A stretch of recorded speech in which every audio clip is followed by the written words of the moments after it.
छोटा सा मंत्र है, बढ़िया मंत्र है और आज के अनुरूप मंत्र है। एक बार मैं बोलता हूँ, एक बार बोलना पड़े। ओम त्वमसि प्रशस्यो, ओम त्वमसि प्रशस्यो विदथेषु सहन्त्या, विदथेषु सहन्त्या अग्नेरथिरध्वराणाम्, अग्नेरथिरध्वराणाम्, अग्नेरथिरध्वराणाम्, अग्नेरथिरध्वराणाम्। ओम त्वमसि प्रशस्यो, बोलिए ओम त्वमसि प्रशस्यो विदथेषु सहन्त्या, विदथेषु सहन्त्या अग्नेरथिरध्वराणाम्, अग्नेरथिरध्वराणाम्, अग्नेरथिरध्वराणाम्, अग्नेरथिरध्वराणाम्। हे ईश्वर, हम यह पठन पाठन आपको प्राप्त करने और कराने के लिए साधन के रूप में करने जा रहे हैं। इस कर्म को और इसके कर्म फल को भी आपको अर्पित करते हैं। ओम शांति शांति शांति। सबको सादर नमस्ते जी। देखिए, आज के मंत्र में यज्ञ को युद्ध कहा गया है। विदथ, विदथ माने यज्ञ भी होता है और युद्ध भी होता है। तो यज्ञ को युद्ध क्यों कहते हैं? जिसको साक्षात अगर देखना हो, जानना हो, तो कल हमारा ये यज्ञ महोत्सव कार्यक्रम होने वाला है।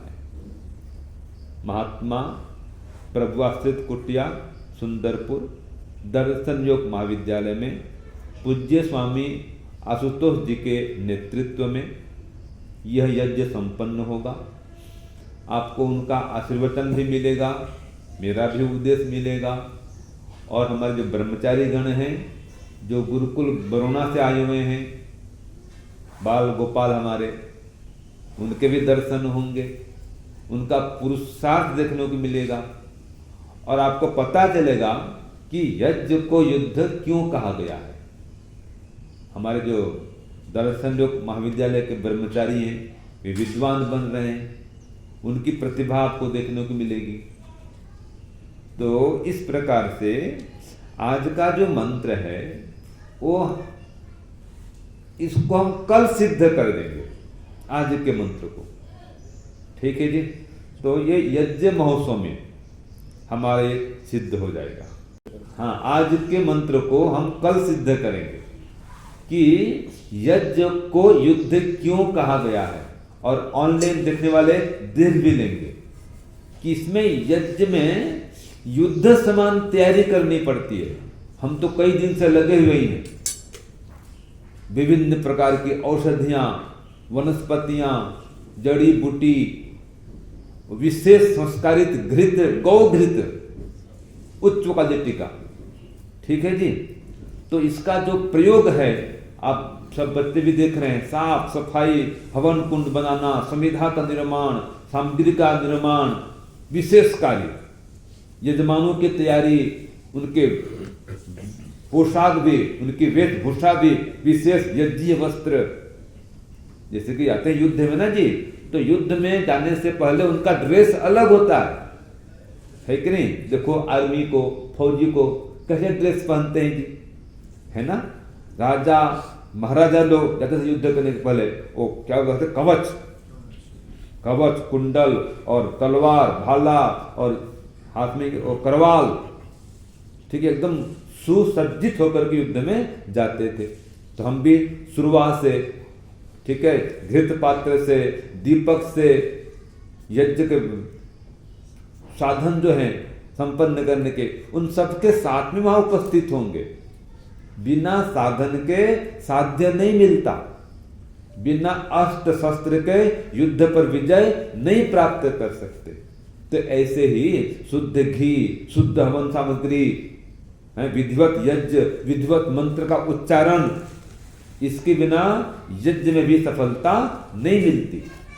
तो देखो आज के मंत्र में कहा कि त्वम असि प्रशस्यो विद्यथेषु सहन्त्य, कि हे अग्नि परमात्मा, परमात्मा का नाम भी अग्नि है। तो हे अग्नि परमात्मा, आप सर्वज्ञ हैं और आप प्रशस्य हैं। प्रशस्य माने प्रशंसा करने के योग्य, प्रशस्य माने प्रशंसा करने के योग्य, अर्थात स्तुति करने के योग्य हैं। कौन? आप अग्नि परमात्मा। तो कहा आगे इसमें अन्य कोई नहीं। ये स्वामी दयानंद कहते हैं कि आप ही सर्वोत्तम प्रशंसा करने के योग्य हैं, आपके समान कोई स्तुत्य नहीं है। ठीक है जी।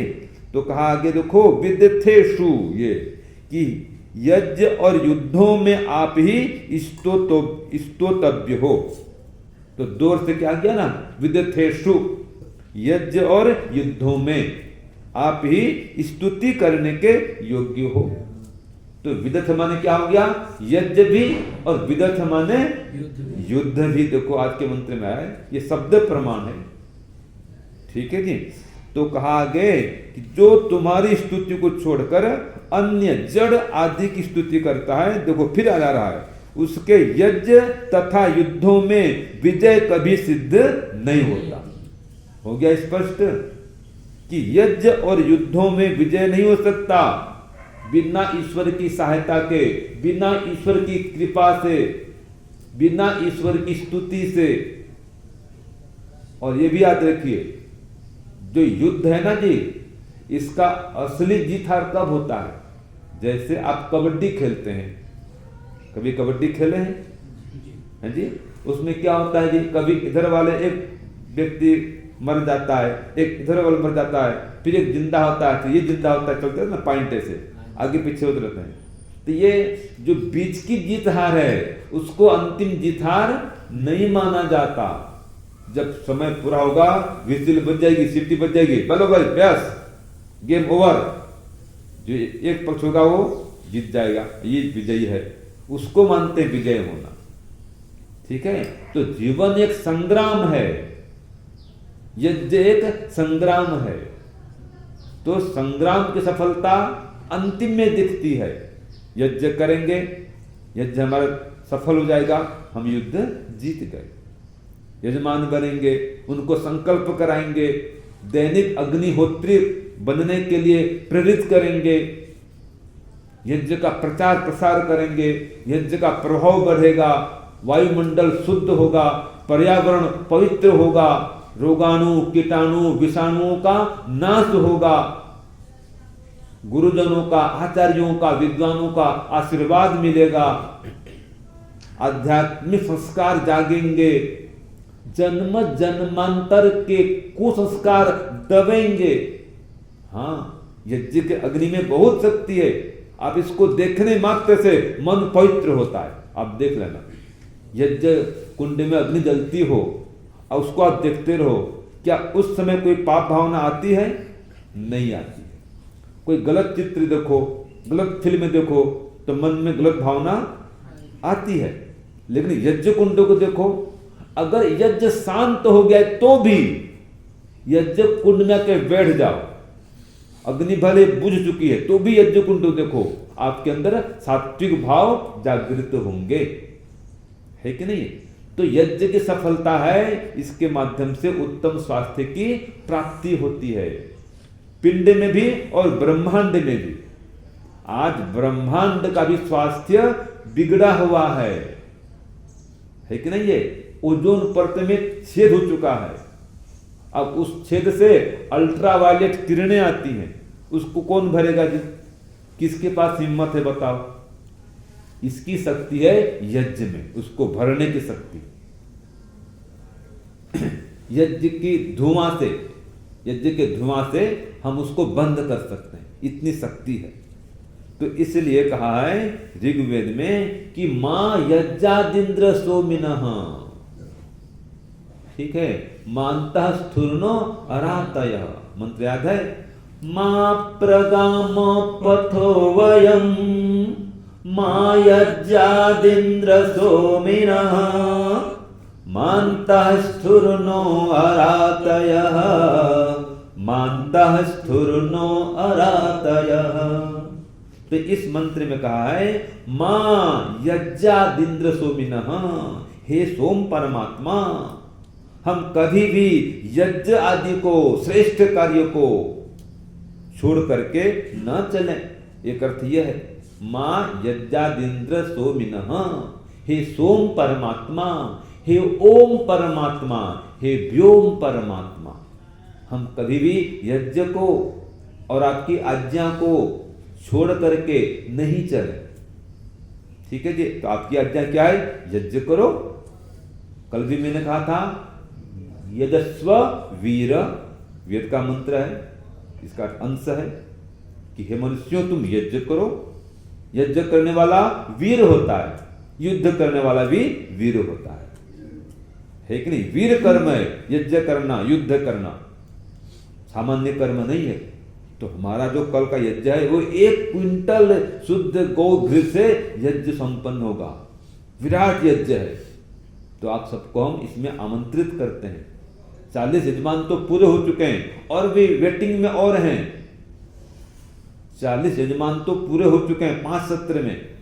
एक बार में 8 जोड़ी यजमान बैठेंगे, 8 जोड़ी, तो कितना बड़ा हवन कुंड होगा आप अनुमान कर सकते हैं।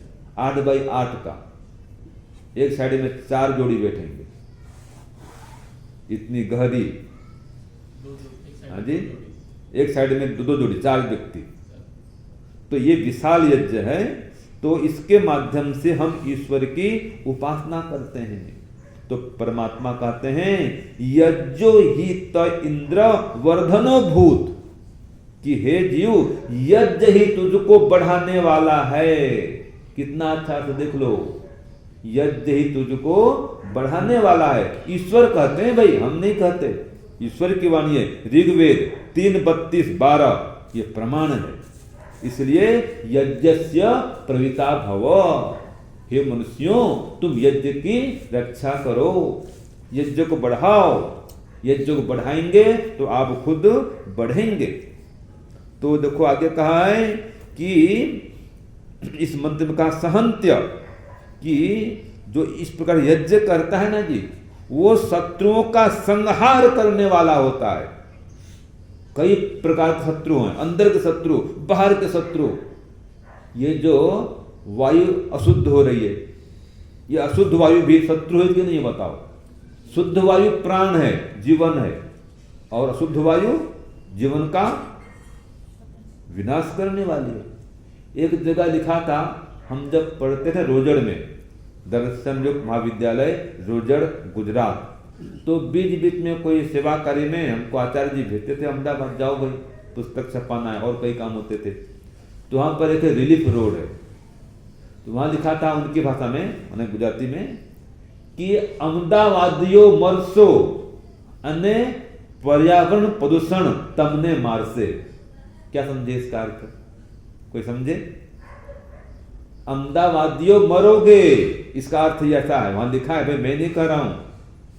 और पर्यावरण प्रदूषण तुमको मारेगा, ये तो वहां लिखा हुआ था तब, अब पता नहीं कई साल हो गए, 20 साल पहले की बात बता रहा हूं लगभग। अब लेकिन हम क्या कहते हैं कि अहमदाबाद वाले बचोगे और यज्ञ हवन तुमको बचाएगा। ये तो एक उदाहरण मात्र है। अहमदाबाद वाले, रोहतक वाले भी बचोगे और यज्ञ हवन तुमको बचाएगा। ऐसे पूरे भारतवर्ष वाले बचोगे और यज्ञ हवन तुमको बचाएगा। ये पर्यावरण प्रदूषण को नष्ट करेगा।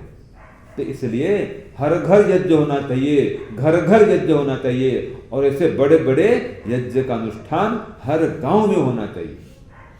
ऐसे कई व्यक्ति हैं, राजकोट में एक व्यक्ति हैं, ठीक है, उनके घर गया था मैं, उनके घर में कुएं समान यज्ञ कुंड बना रखे हैं, कुएं समान, छत में कुएं का आकार, गोल कुएं के आकार का, और एक दिन में 5 किलो घी से हवन करते थे, 5 किलो घी। अब 5 किलो घी एक दिन में तो डबल हवन सामग्री, और 2-2 पुरोहित आते थे वेद पाठ करने के लिए।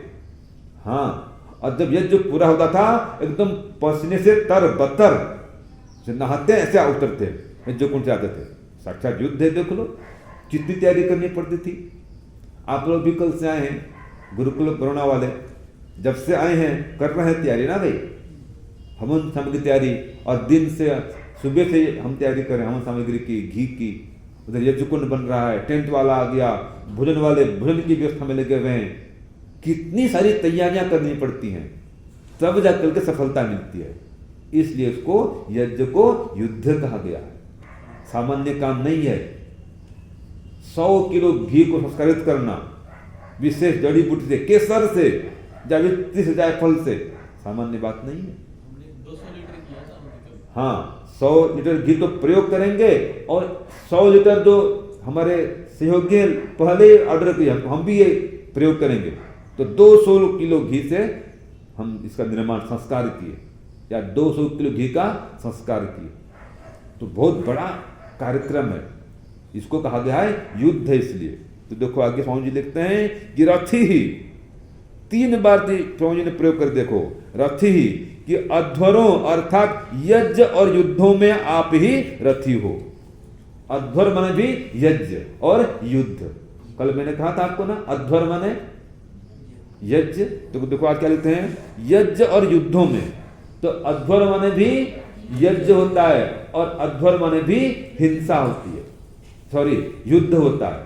और उस युद्ध में जो दुष्टों को मारते हैं वो हिंसा नहीं कहलाती, इसलिए अध्वर कहा यज्ञ, यज्ञ को भी और युद्ध को भी।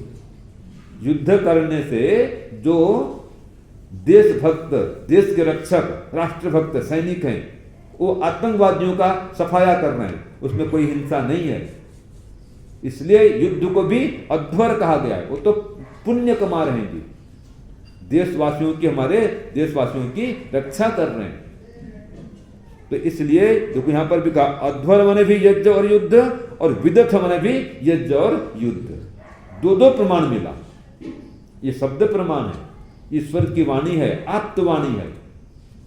तो यज्ञ को भी युद्ध कहा गया है, इस मंत्र में कहा गया है।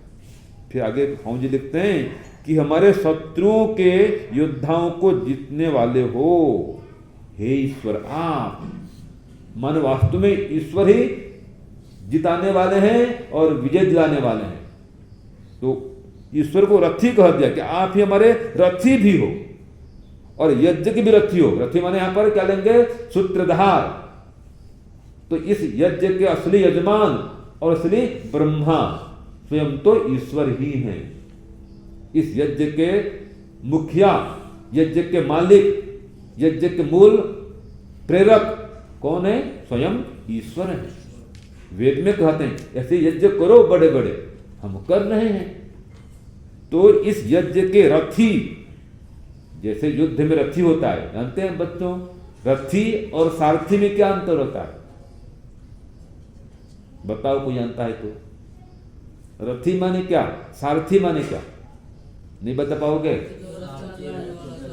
हाँ, सारथी में क्या होता है, वो यज्ञ को, सॉरी युद्ध को, हाँ युद्ध को जीतने के लिए जो युद्ध करता है, जो रथ पर सवार है रथी, उसकी जो सहायता करता है, घोड़े को हाँकता है, रथ को आगे बढ़ाता है, वो सारथी कहलाता है। जैसे कि कृष्ण और अर्जुन, इनमें रथी कौन और सारथी कौन बताओ। हाँ शाबाश, कृष्ण जी सारथी थे और अर्जुन रथी थे। तो हमारे यज्ञ में रथी कौन है, स्वयं परमपिता परमात्मा हैं। हाँ, हम दोनों अर्थ हो जाएगा। यहां पर तो वेद में तो कहा है रथी, आप रथी हो, तो रथ के मालिक वो हैं, ठीक है जी। और इसको सफलता देने वाले, इसको आगे बढ़ाने वाले भी वो हैं। जैसे कहा गया है भव सागर को पार करने के लिए वो परमात्मा नाव भी है और नाविक भी है, हम क्या है स्वामी जी? हैं? हम तो बैठे हैं उसमें, गौण अर्थ में, गौण अर्थ में है, ये गौण अर्थ में कथन हो रहा है, गौण मुख्य बात। हाँ गौण अर्थ में है, और हम तो उस नाव में बैठने वाले हैं जी, रथ में हम भी बैठे हैं ना? हम भी बैठे हैं, हम भी रथ में बैठे हैं, हमारे रथ को परमात्मा पार लगाने वाले हैं, जी। ठीक है जी। तो यह जो यज्ञ है एक विराट युद्ध स्वरूप है, तो कल आप देख लेना। तो आज के मंत्र में कहा दिया है त्वम असि प्रशस्यो, कि हे परमात्मा आप प्रशंसनीय हैं, और विदथेषु सहन्त्य, विदथ माने यज्ञ में और युद्धों में शत्रुओं के घातक हो, सहन्त्य संहार करने वाले हो। तो इस यज्ञ के जो विघ्न बाधक हैं उनका भी संहार करने वाले हैं। स्वामी जी ने कहा था ना कि हम आशा से, विश्वास से, श्रद्धा से यज्ञ करें, तो जो विघ्न बाधा है उसका संहार स्वयं परमात्मा ही करेंगे। देख लो प्रमाण मिल गया, ठीक है स्वामी जी, आपके वचन को पुष्ट करता है ना ये, कि शत्रुओं का नाश करने वाले परमात्मा हैं। तो एक तो युद्ध के शत्रु और यज्ञ के शत्रु जो विघ्न बाधक तत्व हैं, तो दोनों का अर्थ है विदथ माने यज्ञ भी और युद्ध भी। तो यज्ञ के जो बाधक तत्व हैं वो शत्रु हैं, और परमात्मा शत्रुओं के नाशक हैं। तो मतलब यज्ञ के भी परमात्मा जो विघ्न है, बाधक तत्व हैं, उनका विनाश करने वाले हैं, ये सिद्ध हुआ। तो इस प्रकार से परमपिता परमात्मा ही हमारे यज्ञ को सफल करने वाले हैं, ठीक है जी। आगे अध्वर माने भी यज्ञ और युद्ध, जहां पर हिंसा नहीं होती है, इसलिए जब भी यज्ञ करें संविधाओं को देख करके कीड़े मकोड़े न हो, ठीक है जी, गली सड़ी दुर्गंध युक्त संविधा न हो, बढ़िया संविधा हो, सामग्री बढ़िया, ठीक है जी। तो इस प्रकार देख देख के करो, कोई कीड़े मकोड़े न हो, अगर लगे हैं कीड़े हटाओ, उसको साफ करो, एक एक कीड़े को हटाओ, दूर करो, ये नियम है। तो यज्ञ में हिंसा नहीं होनी चाहिए। तो यज्ञ में हिंसा नहीं होती, इसी प्रकार से युद्ध में भी हिंसा नहीं होनी चाहिए। वहां हिंसा कब होगी? जब निर्दोष मारे जाएंगे तो हिंसा होती है युद्ध में। आप जो दुष्ट पापी उनको मारो वो हिंसा नहीं है, लेकिन जो वहां की प्रजा है, निर्दोष है, उसको मारना ये जी हिंसा है। फिर इसका नियम नहीं है।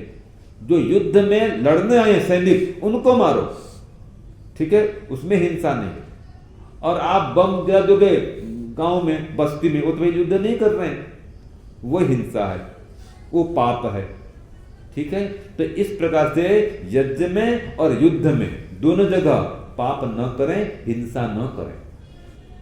तो परमपिता परमात्मा स्वयं यह आदेश देते हैं कि तुम यज्ञ करो और युद्ध भी करो।